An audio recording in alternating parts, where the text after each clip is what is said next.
मैंने वो चीज़ देखा कि कैसे मेरी मम्मी ने उस समय पे अपने गहने बेच दिए मेरे को पढ़ाने के लिए।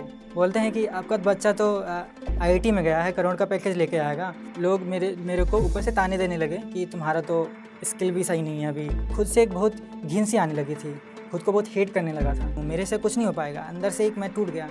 एक तो मेरे को उस समय जीने का मतलब इच्छा ही नहीं हो रहा था। कभी-कभी मेरे को छत से कूदने का ख्याल आता। मेरी मेन कहानी जो मैं आपको असलियत में बताना चाहता हूँ वो यहाँ से शुरू होती है। ये वही दिन है जिस दिन मैंने सुसाइड अटेम्प्ट किया था। दिन 7 जनवरी 2024। मैंने उस दिन मेरे डॉक्टर के द्वारा दी गई सारी की सारी एंटी डिप्रेसेंट की पिल्स एक साथ खा ली। मैं इस मुकाम पे पहुँच चुका था कि मैं ये सोच रहा था कि मैं खुद को ख़त्म कर लूँ। फिर मैंने खाने के बाद वो सारी दवा मेरी बॉडी जो है वो धीरे-धीरे होश खोने लगी। और कुछ देर बाद जब मेरे को होश आया तो मैंने पाया कि मैं हॉस्पिटल के बेड पे एडमिट हूँ। और मेरे से कुछ दूर पर मेरे दोस्त लोग खड़े हुए थे और मेरे कान पे फ़ोन लगा हुआ था जिसमें मैं सुन रहा हूँ कि मेरी मम्मी रो रही हैं और मेरे घर वाले परेशान हो रहे हैं। ये सब देखकर मैं कुछ बोल नहीं पा रहा था और मुझे कुछ समझ में भी नहीं आ रहा था। आज मैं आपको बताऊँगा कि क्यों मैंने सुसाइड अटेम्प्ट किया और कैसे एक झोपड़ी में रहने वाला लड़का आईआईटी खड़गपुर तक का सफ़र तय करता है। नमस्कार दोस्तों, मेरा नाम सुमित निर्मल है। मैं अयोध्या ज़िले के जलालपुर भग्गू गांव से आता हूं। मैं अभी एज ए सॉफ्टवेयर इंजीनियर कोग्रैड में काम कर रहा हूं। मैं आज आप सभी को अपनी ज़िंदगी की कहानी सुनाऊंगा, कैसे एक गरीब लड़का और डिप्रेशन से गुजर के एक अच्छे मुकाम पर पहुंचा है। सो सबसे पहले तो मैं अपने अ, पापा जी के बारे में बताना चाहूँगा। मेरे पापा जी पढ़े लिखे नहीं हैं।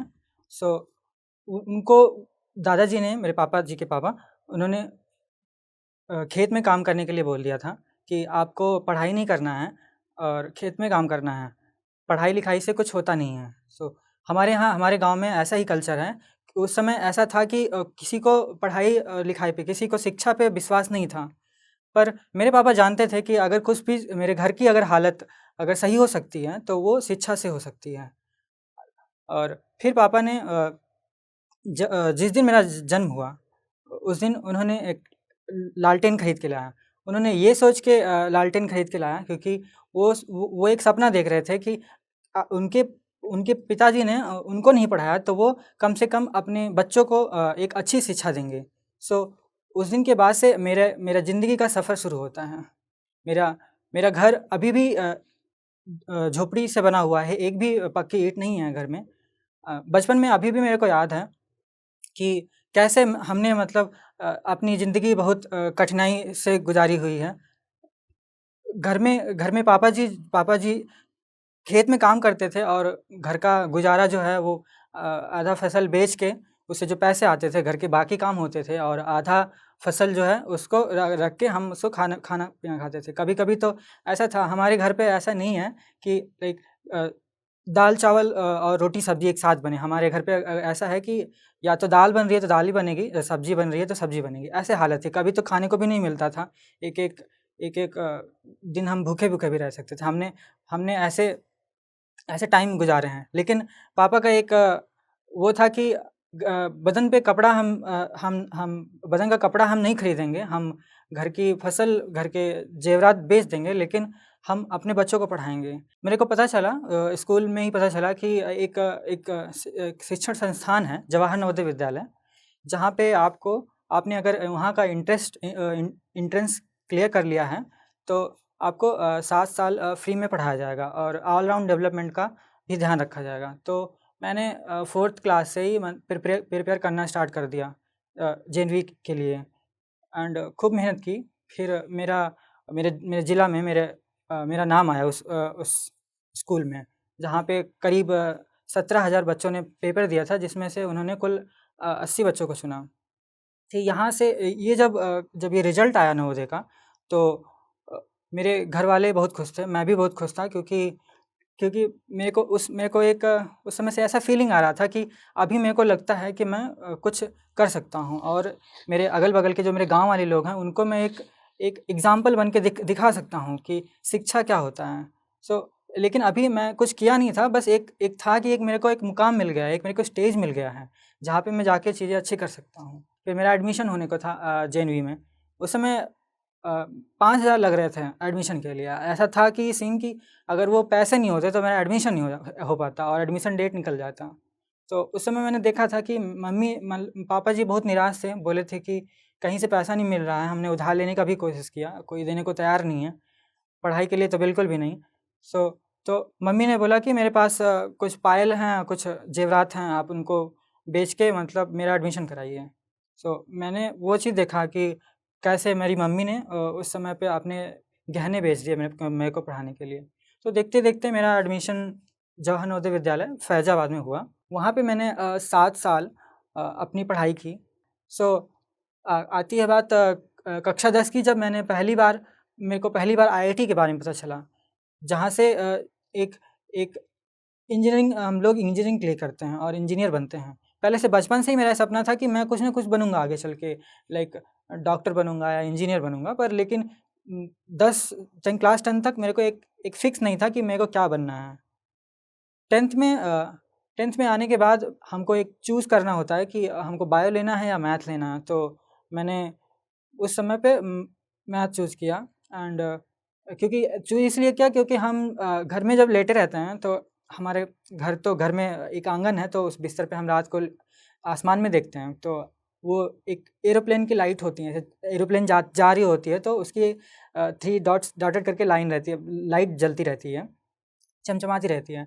तो मेरी मम्मी अक्सर पूछा करती थी कि बड़े होके तुमको क्या करना है? तो मैं उनको यही जवाब देता था कि मेरे को वही जहाज़ जो है बनाना है, और आप सबको मम्मी-पापा को एक बार उस पे सैर कराना है उनको, हवाई जहाज़ पे। तो ऐसा मतलब ऐसा सपना था उस समय, कह सकते हैं कि एक एरोनॉटिकल इंजीनियर बनने का सपना था मेरा। फिर वहाँ पे मैंने क्लास 10th में मैंने मैथ सेलेक्ट कर लिया, और फिर मैंने प्रिपरेशन करना स्टार्ट किया। अ, अब ऑब्वियसली 10th के बाद से आईआईटी के बारे में पता चलने के बाद तो ये तो है कि प्रिपरेशन करना है, लेकिन कैसे करना है ये तो कुछ भी नहीं पता। और ऑलरेडी मेरे को पता चला कि जेईई एडवांस आईआईटी की तैयारी करने के लिए बहुत पैसे लगते हैं। करीब अगर आप कोचिंग्स वगैरह का देखें तो 1 साल का 1 डेढ़ लाख लग जाता है, और हम सब तो ठहरे गरीब घर पे गाँव में घर पे खाने को अनाज भी नहीं है, तो हम कैसे मतलब कैसे एक कोचिंग जा सकते हैं जेईई एडवांस के लिए। पर नवोदय ने जहाँ पे मैं पढ़ाई कर रहा था, उन्होंने एक फैसिलिटी दे के रखी है, वहाँ पे एक संस्था है दक्षिणा फाउंडेशन करके। सो उसके बारे में मेरे को पता चला, और मैंने सोचा कि ठीक है, एक साथ मैं राशन के साथ मिलके जेईई एडवांस का प्रिपरेशन करता हूँ। फिर उसके बाद प्रिपरेशन करने के साथ-साथ में एक क्या है कि मेरा स्किल बढ़ता जाएगा इस चीज़ में, और मैं दक्षिणा फाउंडेशन के लिए भी अच्छा वो कर सकता हूँ। तो दिन बीत गए, 2 साल हो गए। 2 साल के बाद 12th में मेरा बोर्ड एग्ज़ाम हुए, जिसमें मेरे कुल 76 परसेंट आए थे। फिर मैंने दक्षिणा का भी एग्ज़ाम दिया, और दक्षिणा का एग्ज़ाम देने के बाद मेरे को पता नहीं दक्षिणा में मेरा सिलेक्शन होगा कि नहीं, लेकिन मेरे जब जेईई एडवांस के रिज़ल्ट आए तो मेरे को पता चला कि मेरा जेईई एडवांस का जेईई मेंस देने के बाद जेईई मेंस मेरा क्लियर हो गया था 75 परसेंटाइल पे। और जब जेईई एडवांस का रिज़ल्ट आया तो मेरे को पता चला कि मेरे जो मार्क्स हैं वो -3 हैं। तो वो दिन था, मतलब एक पता नहीं क्यों मेरे को ऐसा लग रहा था कि अभी मतलब मैं एक कटी पतंग की तरह हूँ कि कहाँ जाऊँ? कुछ समझ में नहीं आ रहा था कि क्या करूँ मैं? एक तो घर वाले मतलब खुद लगे हुए हैं मेहनत करने के लिए, मेरा सपना सच कराने के लिए। और फिर कुछ दिन बीतते हैं, अ मेरे को ईमेल आता है दक्षिणा फाउंडेशन से कि आप जो हैं सेलेक्ट हो गए हैं, आपका इंटरव्यू है। सो वो दिन थोड़ा मेरे लिए एक खुशी का दिन बन गया, क्योंकि मेरे को अभी कोचिंग जो है, जो 1.5 लाख लगने वाला था जेईई एडवांस का एक तैयारी के लिए, वो सारा दक्षिणा फाउंडेशन करवाने वाला था। उसके बाद मैंने तैयारी करना स्टार्ट कर दिया दक्षिणा फाउंडेशन जाने की। फिर समय बीता, मैं दक्षिणा फाउंडेशन गया। 1 साल मैंने जम के वहाँ पे पढ़ाई की, और खूब मेहनत किया। अच्छे मार्क्स आ रहे थे, ऐसा लग रहा था कि मेरा हो जाएगा, अच्छे कॉलेज में चला जाएगा, एडमिशन हो जाएगा अच्छे कॉलेज में। फिर फिर सब पता चलता है कि कोविड आ गया उस समय पे। ये बात है 2020 की, जब मैं दक्षिणा फाउंडेशन में था। लॉकडाउन की वजह से हमको घर पे आना पड़ा था। अभी हमने जेईई एडवांस का पेपर नहीं दिया था, लेकिन इस घर पे आने की वजह से सारा चीज़ जो है रिमोट हो गया था। घर से वीडियो लेक्चर के साथ पढ़ना, मैंने पढ़ाई शुरू की, वीडियो लेक्चर देखना शुरू किया, रिविजन्स करना शुरू किया उस समय पे। एंड देखते ही देखते एक समय आया जब मेरे को जेईई एडवांस का पेपर देना था। उसके 2 दिन पहले मैंने कोविड का वैक्सीनेशन करवा के रखा था। जिस दिन मैं एग्ज़ाम देने गया, उस दिन मेरे को 101 डिग्री बुखार था उस वैक्सीनेशन की वजह से। वो एक तो उसकी वजह से मेरे को बहुत मतलब एक ऐसा लग रहा था कहीं कहीं मैं एग्ज़ाम में मेरे को तेज़ बुखार की वजह से मैं दे ना पाऊँ। फिर मैंने इंतज़ार किया जेईई एडवांस के रिज़ल्ट का, तो पता चला कि मेरा हो गया है। जब रिज़ल्ट आया तो मैं बहुत खुश था और मेरे पेरेंट्स बहुत खुश थे। उस दिन हमने सोचा कि आज हम क्या है कि जाके मार्केट से मिठाई लेके आते हैं और पूरे गाँव में बँटवाते हैं, तो हमने वो किया। उस दिन शाम को हमने बताया लोगों को कि हमने आईआईटी क्लियर किया है, लेकिन बहुत लोगों को तो पता भी नहीं है आईआईटी का क्या होता है। लोग तो आईटीआई से कंपेयर करने लगे कि आईटीआई क्यों, मतलब इतना दूर, इतना पैसा क्यों, मतलब। सो मैंने उनको समझाया कि एक आईआईटी है जो इंजीनियरिंग और इंजीनियर्स बनाती है। सो उसके बाद फिर देखते-देखते इसके बाद हमारा एडमिशन होता है आईआईटी खड़गपुर में। हम आपको बताएँ कि ये वो समय था, ठीक है, हमने पास तो कर लिया है, लेकिन रिमोट पढ़ना था, तो घर पे लाइट ही नहीं था हमारे पे। वो एक प्रॉब्लम आ गया उस समय पे, घर पे बिजली का कनेक्शन नहीं था। तो पापा ने ऐसे भी करके बिजली का कनेक्शन लिया और एक लैपटॉप लिया। लैपटॉप भी मेरे मामा ने मतलब खरीद के दिया था, पापा के पास उतने पैसे नहीं थे। तो हमने फिर ये रिमोटली पढ़ाई करना स्टार्ट किया इसका आईआईटी का। लॉकडाउन ख़त्म होने के बाद जब मैं कॉलेज गया, तो वहाँ पे मेरे को पता चला कि मैंने जो मेरे को पढ़ाई करनी थी वो मैंने की नहीं।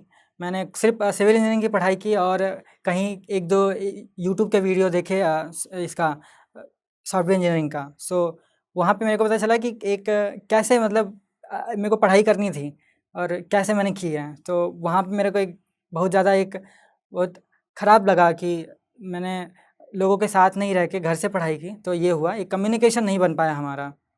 सो वहाँ पे पता चला कि ये डीएसए के कोर्सेज़ हमको करने होते हैं, उनका प्रिपरेशन करना होता है 4 साल, और उसके बाद फिर हमारे इंटर्नशिप एंड प्लेसमेंट लगते हैं। पर वो तो मैंने प्रिपरेशन किया नहीं था, तो जल्दीबाजी में मैंने फुल स्टैक डेवलपमेंट स्टार्ट किया पढ़ाई करना, वेबसाइट डेवलपमेंट और ऐप डेवलपमेंट करना स्टार्ट किया। फिर उसके बाद मैंने थर्ड ईयर में अपना तैयारी किया इंटर्नशिप पाने के लिए। एंड थर्ड ईयर ही एक सबसे मतलब मेरा सबसे ख़राब समय था, थर्ड ईयर का फर्स्ट सेमेस्टर, जहाँ पे मैंने कुछ गलत डिसीजन लिए। अभी मैं थर्ड ईयर में आ गया हूँ। सो मेरी मेन कहानी जो मैं आपको असलियत में बताना चाहता हूँ वो यहाँ से शुरू होती है। सो थर्ड ईयर के फर्स्ट सेमेस्टर में मैंने एजुकेशन लोन लिया वहाँ के एक बैंक में, क्योंकि फ़ीस वगैरह जो हो नहीं पा रहा था, पापा जो है उधार लेके कैसे भी करके वो भर रहे थे फ़ीस हमारा कॉलेज का, क्योंकि मेरे को हर मंथ हर सेमेस्टर 50,000 देने होते थे। सो जब मैंने अप्लाई किया एजुकेशन लोन के लिए, तो वहाँ से जितना भी फ़ीस पापा ने पहले से भर के रखे थे वो रिइंबर्समेंट हो गया, मेरे अकाउंट में आ गया। फिर मैंने सोचा कि अब इस पैसे से कुछ किया जाए, क्योंकि घर का हालत भी ख़राब था, पापा उधार लेके ऑलरेडी सबसे उधार लेके मेरा फ़ीस भरते थे। तो मेरे को उसी समय मेरे यूट्यूब वगैरह पे मेरे को एड्स वगैरह आते रहते थे कि ट्रेडिंग वगैरह करने के लिए, कैसे कैसे हम ट्रेडिंग करते हैं, बाइनरी ट्रेडिंग वगैरह। तो फिर मैंने वो पैसे जो है मैंने लगाए, उस मार्केट में लगाए, क्रिप्टो करेंसी में लगाए। लेकिन अब मैं थोड़ा इमोशनल, तो उस वजह से वो जो है मैंने पैसे लॉस कर दिए, और वो पैसे जो मेरे को खुद के लिए मतलब रखना था, क्योंकि लैपटॉप जो मेरे पास था वो बहुत पुराना हो गया था, और सॉफ्टवेयर की तैयारी करने के लिए अच्छा एक लैपटॉप चाहिए था, मैंने वो भी नहीं खरीदा। और पापा को भी मतलब मैं बता नहीं सकता था, क्योंकि ऑलरेडी घर का हालत इतना ख़राब था। अगर बताता तो पता नहीं क्या होता। वो एक अंदर से मतलब एक इच्छा ही नहीं हुई कि इसको बताया जाए। सो मैंने क्या किया कि उस समय एक डिसीजन लिया कि अब चलो ठीक है, पैसे पैसे लॉस हो गए हैं।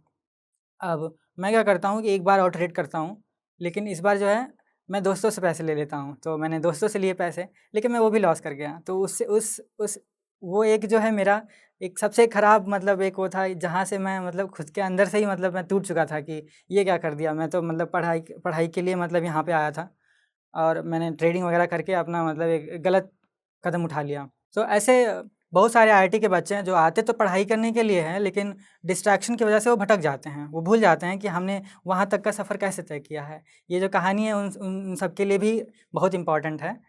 तो तो ये मैंने कदम उठा लिया, ट्रेडिंग कर ली। उसके बाद फिर मैं अभी दोस्त मेरे पैसे माँग रहे हैं कि तुमने क्या कर दिया उन पैसों का, और मैं खुद उनको समझा नहीं पा रहा हूँ। तो उनको मैंने कैसे भी करके बताया कि मैंने पैसे मतलब ट्रेडिंग में लगा दिए हैं। और फिर कुछ लोग गुस्से भी थे एंड कुछ लोग बोले ठीक है, तुमने अभी कम से कम ये गलती की है, अभी थर्ड ईयर में की है, अगर बाद में करते तो ज़्यादा लॉस होता। लेकिन ठीक है, इस चीज़ को एक सीख की तरह लेके चलो। तो मैंने क्या किया, उस दिन के बाद से ट्रेडिंग वगैरह बंद की और फुल स्टैक डेवलपमेंट पे पूरा पूरा फोकस किया अपनी सिविल इंजीनियरिंग की पढ़ाई के साथ। मैंने 19-19 घंटे बैठ के प्रोजेक्ट्स बनाने स्टार्ट किए। और फिर मेरे को वहाँ से ख्याल आया कि मैं एक स्टार्टअप पे वर्क करूँ। सो वहाँ थर्ड ईयर में मैंने एक पहला अपना स्टार्टअप जो है गो ग्रैब मनी, वो मैंने स्टार्ट किया। पर वही बात है ना कि अभी ऐसे ही मैंने ट्रेडिंग का डिसीजन ले लिया इम्पल्सिव, और उसके बाद फिर स्टार्टअप का भी इम्पल्सिव डिसीजन। सो ऐसे इन चीज़ों से मैं सीखने लगा कि नहीं, अभी इसको मतलब इसका जो मार्केट है वो ठीक नहीं है, वो इसका मार्केट फ्यूचर में सही नहीं जाने वाला है। तो मैंने उसको भी उस पर कुछ दिन काम करके उसको बंद कर दिया। तो अब आ जाता है मेरा फाइनल ईयर। तो ये दो डिसीजन, जो मैंने ट्रेडिंग किया और जो मैंने स्टार्टअप पे वर्क किया गो ग्रैब मनी पे, ठीक है मैंने मतलब वर्क किया, मैंने अपनी स्किल सीखी, लेकिन जो मेन चीज़ होती है वो मैंने नहीं की। मैंने अपनी सिविल इंजीनियरिंग की पढ़ाई पे उतना ज़्यादा जोर दिया नहीं, क्योंकि 2 साल मैं ऑनलाइन घर से पढ़ाई कर रहा था, और फिर इसमें अपने स्टार्टअप में बिजी हो गया। उस वजह से मेरा कॉलेज का जो सीजी है वो बहुत ज़्यादा गिर गया था। इतना गिर गया था कि उससे मेरा शॉर्ट लिस्ट नहीं होने वाला था, इतना पता था मेरे को। फिर आता है मेरा फाइनल ईयर, जहाँ पे मेरे को प्लेसमेंट्स के लिए प्रिपरेशन करने थे। तो प्लेसमेंट में मेरे को डीएसए एंड फुल स्टैक ये अपना सही करना था। और साथ में मैंने स्टार्टअप का भी काम, पहले जो स्टार्टअप था उसको बंद करके एक दूसरे आइडिया पे वर्क करना स्टार्ट किया, पीयर हायर करके हैं। सो उस पे वर्क करना स्टार्ट किया, और मेरे को पता चला कि जो है एक अच्छी प्लेसमेंट पाने के लिए हमको एक जो भी ब्रांच हो, जैसे मेरा सिविल इंजीनियरिंग था, उसमें एक अच्छा ग्रेड होना चाहिए, ताकि कंपनी जो है आपको अच्छा शॉर्टलिस्ट कर सके। आपकी सारी स्किल तो काम आएंगी ही, जैसे फुल स्टैक डेवलपमेंट हो गया या आपका डीएसए वगैरह हो गया, तो ये सब तो काम आएंगे ही। पर मैंने दो चीज़ नहीं की थी मेन, जो है वो डीएसए नहीं किया था, और मैंने सीजी अच्छा नहीं किया था। तो एक जो है ये मेन प्रॉब्लम मेरे को उस समय ये पता चला। तो कैसे कैसे भी करके मैंने जल्दी-जल्दी में मैंने डीएसए का प्रिपरेशन किया, और फिर जब जब समय आया प्लेसमेंट के लिए, तो फर्स्ट फेज़ में सारी जितनी बड़ी-बड़ी कंपनियाँ आई, एंड मेरा खुद का शॉर्टलिस्ट ही नहीं हुआ। तो फिर वहाँ से मेरे को दिमाग में डिप्रेशन जो है वो आने लगा कि अब क्या करूँ? मेरा फर्स्ट फेज़ में ही नहीं हुआ, सेकंड फेज़ में तो कंपनी बहुत कम आती हैं। तो धीरे-धीरे ये हुआ, और मैंने फिर सोचा कि मेरे को ऐसे ख़्याल आने लगे उस समय पे कि मेरे को नहीं लगता कि मेरा हो पाएगा। और मैं पीछे मुड़ के अपना इतना लंबा सफ़र देखता हूँ, कैसे-कैसे मैंने किया, फिर मैंने गलत डिसीज़न लिया। घर का, परिवार का हालत देखा कि अभी भी हमारे घर में 2 झोपड़ी हैं। लेकिन मैंने जो है प्रिपरेशन तक नहीं किया। एक स्टार्ट में मैंने नवोदय फिर दक्षिणा फाउंडेशन में किया, लेकिन अभी एक ऐसा फ़ील होने लगा कि मैं एक एक अच्छे अच्छे पथ पे नहीं हूँ, एक अच्छे रास्ते में नहीं हूँ, मेरे से कुछ नहीं हो पाएगा। अंदर से एक मैं टूट गया। एक तो मेरे को उस समय जीने का मतलब इच्छा ही नहीं हो रहा था। कभी-कभी मेरे को छत से कूदने का ख़्याल आता था, कभी तो ट्रेन के सामने जाने का, और एक अंदर से मतलब खुद से एक बहुत घिन सी आने लगी थी। खुद को बहुत हेट करने लगा था। तो ये जब सारे मेरे थॉट्स आने लगे, तो मैं अपने आईआईटी खड़गपुर के साइकियाट्रिस्ट जो है उनसे कॉन्टैक्ट किया, उनसे बात किया, तो उन्होंने मतलब मेरे को एंटी डिप्रेसेंट पिल्स दी खाने के लिए, क्योंकि वो वो बोले उन्होंने कि अगर ऐसे थॉट्स आएँ तो ये कम हो जाएँगे अगर तुम ये खाओगे तो। तो हम शाम को 1-1 पिल्स खाते थे, और सेकंड फ़ेज़ का प्रिपरेशन करने लगे, जो कि जनवरी से स्टार्ट होने वाला था। फिर आता है 7 जनवरी का दिन। तो 7 जनवरी ये वही दिन है जिस दिन मैंने सुसाइड अटेम्प्ट किया था। अ, फिर वो शाम को 5 बजे मैं सोच रहा हूँ कि इतने मतलब समय हो गए, अभी मेरा डीएसए भी सही से ख़त्म नहीं हुआ है, और 8-9 तारीख से कंपनीज़ फिर से सेकंड फ़ेज़ के लिए आने लगेंगी। और एक उस समय पे एक मतलब घबराहट सी होने लगी कि मेरे को लगता है कि इस वाले भी फ़ेज़ में मेरा होने वाला नहीं है। और वही फिर सोचने लगा कि एक कि कैसे कैसे मैंने अपना जो है मतलब यहाँ तक अपनी ज़िंदगी को लेके आया, चीज़ें चीज़ें कुछ गलत डिसीजन भी लिए जो कि मेरे को करने नहीं चाहिए थे। और पीछे मुड़ के देखा कि अभी अभी भी कुछ ठीक नहीं हुआ है घर पे।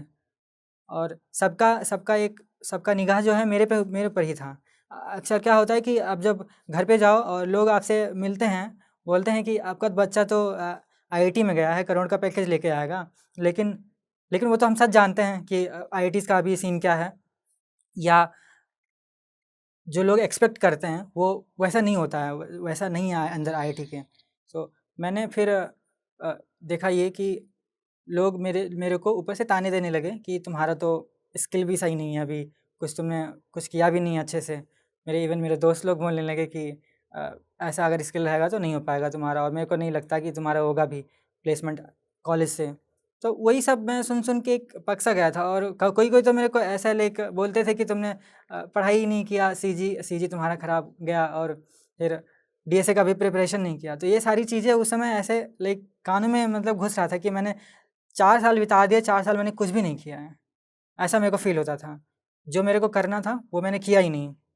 फिर उस दिन मैंने 7 जनवरी को जितने भी डॉक्टर के द्वारा पिल्स दी हुई थी, तो उस दिन मैंने ये तय कर लिया कि मेरे से कुछ भी सच में कुछ भी नहीं होगा। और मैंने वो सारी पिल्स मैंने खा ली। खाने के बाद जब मैंने वो सारी पिल्स खाई तो मेरे को एक अंदर में एक वो आ रहा था कि कहीं मैंने गलत डिसीज़न तो नहीं ले लिया इसका। लेकिन धीरे-धीरे फिर मैं बेहोश हो गया और उसके बाद मैंने खुद को हॉस्पिटल के बिस्तर पे पाया। सो एक एक बच्चा जो मतलब खुद सपने देखता है कि आईआईटी में जाएगा और एक अच्छी जॉब लेके आएगा और अपने घर की हालत को सही करेगा। जो जो पाप उ उस समय मेरे को मतलब दिमाग में ये ख़्याल भी चल रहा था कि पापा ने तो मेरे को सपने देखे कि अपने बच्चे को बड़ा करेंगे, इंजीनियर वग़ैरह बनाएँगे, पढ़ाई-लिखाई, और हमारे गाँव में एक नाम रोशन होगा कि पढ़ाई मतलब कुछ होता है, जो कि लोगों को अभी अभी भी विश्वास नहीं था। और मैंने सुसाइड अटेम्प्ट कर लिया उस समय पे। और एक एक मतलब ऐसा हो गया कि अगर जॉब नहीं लगता तो मतलब मैं लोगों को एक ऐसा एग्ज़ाम्पल बन के रह जाता कि पढ़ाई-लिखाई अ, करने से कुछ नहीं होता है। इतना दिन मतलब बाहर रह लिया, पढ़ाई कर लिया, 7 साल नवोदय में रह लिए, फिर 1 साल दक्षिणा में रह लिया, 4 साल आईआईटी खड़गपुर में रह लिया, मैं कुछ नहीं कर पाया। ये सब ख़्याल उस समय चल रहे थे मेरे। और फिर वही एक बाहर जब बाहर एक क्वेश्चन उठता है कि कुछ भी होता नहीं है पढ़ाई से। तो एक दिमाग में ये भी चल रहा था कि अ, मतलब मेरे को ऐसा एग्ज़ाम्पल नहीं बनना है कि लोग मेरे को बोलें कि पढ़ाई से तुम्हारा तो कुछ हुआ नहीं। जब मैं हॉस्पिटल में था तो मैंने एक जब होश में आया तो मेरे को एक रियलाइज़ेशन होने लगा कि मैंने ये क्या किया। एक अंदर से एक ख़्याल आने लगा कि ठीक है, मैंने ये तो कर दिया, सुसाइड अटेम्प्ट कर लिया, लेकिन अभी मेरे को एक मौका मिला है। हो सकता है कि मैं अभी मेहनत करूँ, मेरे पास 4 महीने थे, अभी मेहनत करूँ तो मेरा हो जाए। एंड साथ में मैंने उस समय काउंसलिंग भी करना स्टार्ट करा दिया था साइकियाट्रिस्ट की वजह के साथ। सो उन्होंने भी मेरे को अच्छे-अच्छे चीज़ें बताई कि सिर्फ़ यही नहीं होता है कि अगर जॉब नहीं लगी तो एक मरना ही एक उपाय नहीं होता है। तुम 20,000 की भी जॉब लेके खुश रह सकते हो, आप एटलीस्ट अपने फैमिली के की देखभाल कर सकते हो। ज़्यादा एक 10-20 लाख या करोड़ की पैकेज की आपको ज़रूरत नहीं है खुश रहने के लिए। आप ट्राई करो कि आप कम से कम खुश रहो। तो उन्होंने ये सब मेरे को समझाया और मैंने सोचा कि ठीक है, जो हो गया सुसाइड वगैरह, ट्रेडिंग वगैरह जो भी मैंने गलत डिसीज़न लिए हैं, ठीक है, उसको मैं एक पास्ट में छोड़ता हूँ। अभी मैं ये 4 महीने जो हैं खुद पे फ़ोकस करता हूँ और खुद को एक वो एग्ज़ाम्पल नहीं बनने देता हूँ कि लोग मेरे को बोलें कि मतलब शॉर्टकट अपना लिया, एक अ, दुनिया को फेस नहीं कर पाया और सुसाइड अटेम्प्ट कर लिया। सो वहाँ से मैंने अपने एक माइंड को चेंज किया और मैंने फिर कुछ 4 महीने दिन-रात मैंने full stack development and DSA वगैरह करना स्टार्ट किया। और फिर मेरे को जाके एकदम लास्ट में मेरे को मिलते हैं हमारे सौरभ यादव, जो फाउंडर हैं कोग्रेड के, जो अभी एक ऐसा स्टार्टअप चला रहे हैं जो कि रूरल रूरल एरिया में रहने वाले जो स्कूल्स हैं उनको डिजिटलाइज़ कर सकें। जो लाइक उनको वहाँ के बच्चों को एक शिक्षा दे सकें आईओटी और एआई, एरो मॉडलिंग, ऐसे-ऐसे टेक्निकल कोर्सेज़ को वो सिखा रहे हैं। वो एक एक कोर्सेज़ चलाते हैं ताकि बच्चे वहाँ से सीख सकें। और क्योंकि क्या होता है कि गाँव में क्या है कि बच्चों को उतना जो है डिजिटल नॉलेज नहीं होती है। और हम बस किताबें ही पढ़ाते हैं। तो इनका है कि वो जाएँ मतलब स्कूल में कोर्सेज़ कराते हैं और एक स्कूल्स को डिजिटलाइज़ करते हैं। सो आज मैं एज़ ए सॉफ्टवेयर इंजीनियर कोग्रेड में ही काम कर रहा हूँ। तो आज मैं मुड़ के देखता हूँ पिछले 5-6 महीने जो मैंने मेहनत की है, तो मेरे को लगता है कि ये मेहनत जो है मेरे सुसाइड करने से पहले की, उससे ज़्यादा गुना अच्छी है। यहाँ पे मैंने खुद को ये समझाया कि 1 करोड़ के पैकेज कुछ नहीं होता है। अगर आपको कम भी पैसा मिलता है तब भी आप खुश रह सकते हो और मैं अभी खुश हूँ। मैं उस सिचुएशन से बाहर निकल के आया हूँ और जॉब लगने के बाद ऑब्वियसली मेरा घर का भी सिचुएशन सही होने वाला है। तो मैं आप सबको भी यही बताना चाहूँगा कि कितना भी मतलब कितना भी हार्ड हो जाए, कितना भी मुश्किल ज़्यादा हो जाए घर का या प्रोफ़ेसर आपको प्रेशर दे रहा हो, आप कभी भी शॉर्टकट नहीं अपनाइएगा, शॉर्टकट जैसे सुसाइड करना। आप उस चीज़ों से लड़िएगा क्योंकि आगे ज़िंदगी है, बहुत ही खूबसूरत है। अगर छोटी-सी भी जॉब मिलेगी तब भी आप खुश रहोगे। और मैं शुक्रगुज़ार हूँ जोश टॉक्स जेईई के इस मंच को, जो मेरे को एक प्लेटफ़ॉर्म दिया कि मैं अपनी ये कहानी आप सभी के साथ में शेयर कर सकूँ। ये आप सभी को मैं बता सकूँ कि सुसाइड ही एक वो नहीं है। आप कितने भी गरीब हो, आप झुग्गी-झोपड़ी में भी रहते हो, तो आप एक अच्छे मुकाम पे जा सकते हो। बस एक अंदर से इच्छा शक्ति होनी चाहिए। वही एक चीज़ है जो आपको मतलब एक अच्छे मुकाम पे पहुँचा सकती है। धन्यवाद। हेलो एस्पिरेंट्स, हम में से बहुतों का सपना है जेईई एग्जाम क्लियर करके देश के टॉप मोस्ट आईआईटीज और इंजीनियरिंग कॉलेजेस में एडमिशन लेना और इंजीनियर बनना। लेकिन ये जर्नी बहुत मुश्किल है और हो सकता है कि हमारे मन में ये 2 क्वेश्चंस हैं। तो पहला सवाल कि हम कोचिंग कहाँ से लें, और दूसरा सवाल ये कि अगर हम किसी कोचिंग में एडमिशन लें तो हमारी फीस पर हमारी कुछ बचत हो पाए। और इसलिए बहुत जेईई एस्पिरेंट्स ने जोश से रिक्वेस्ट किया कि क्या जोश टॉक्स एस्पिरेंट्स को हेल्प कर सकते हैं उनकी इस जर्नी में। तो अगर आप जेईई के लिए कोचिंग लेने में इंटरेस्टेड हैं तो नीचे एक फॉर्म दिया गया है जहां हम अपना नाम और नंबर शेयर कर सकते हैं और जोश टॉक्स आपका कॉन्टैक्ट नंबर कुछ इंस्टीट्यूट्स के साथ शेयर करेगा। तो कोचिंग्स अब आपको खुद कॉन्टैक्ट करेंगी। जोश टॉक्स और भी कोशिश करेगा कि और कोचिंग्स भी हमें कांटेक्ट करें और वो अपनी ऑफरिंग्स और कोर्सेज की सारी इंफॉर्मेशन हमें दें और सही गाइडेंस भी। तो अब जोश के स्टूडेंट्स घर बैठे फोन पर गाइडेंस और इंफॉर्मेशन ले सकते हैं और एडमिशन भी। Best of luck to all aspirants. जोश हमेशा हमारे साथ खड़ा है। जय हिंद।